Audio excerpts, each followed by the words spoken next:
நண்பர்களே, இது என்ன என்று தெரிகிறதா? இது மாங்காய் போல் இருக்குது. ஆனால் இது மாங்காய் இல்லை, இது பூசணிக்காய். இது நீர்த்து பூசணிக்காய்.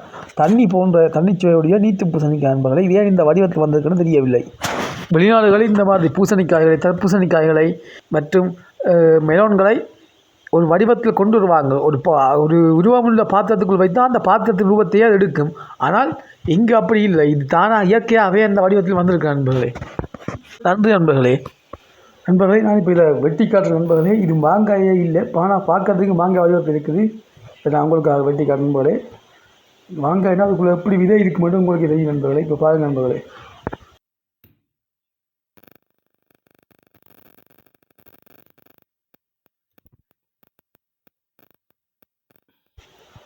பட் செட்டு கடினமாக ஆனால் ரொம்ப கடினம் இல்லை. இது பிஞ்சாத்தான் இருக்கும். இந்த இது கடினமாக இருந்தால் தான் அப்படி பார்க்கலாம். இந்த பாருங்கள் நண்பர்களே, 2 பிளந்து விட்டது. அடுத்த நண்பர்களே, இந்த பூசணிக்காய் ஏன் இப்படி வந்திருக்கு, ஏன் இந்த மாங்காய் விதத்தில் வந்திருக்குன்றதை பார்ப்போம் நண்பர்களே. இதோட அந்த மாங்காய் விதத்தில் ஒரு திருப்பு முனையை பாருங்கள். அந்த இடத்துல அந்த ஜங்ஷன் திருப்பத்தில் பாருங்கள் நண்பர்களே, குட்டி குட்டி விதைகளாக வந்திருக்கின்றது. இந்த இதுலேயும் பாருங்கள் நண்பர்களே, அந்த திருப்பு பக்கத்தில் குட்டி குட்டி விதைகளாக வந்திருக்கு. இல்லை விதைக்கூட்டம், இங்கே ஒரு விதைக்கூட்டம் வந்திருக்கு, அங்காலையும் ஒரு விதைக்கூட்டம் வந்திருக்கு. இந்த விதைக்கூட்டம் வந்தால் தான் இப்படி ஒரு வலையை சந்திச்சிருக்கு நண்பர்களே. நன்றி நண்பர்களே.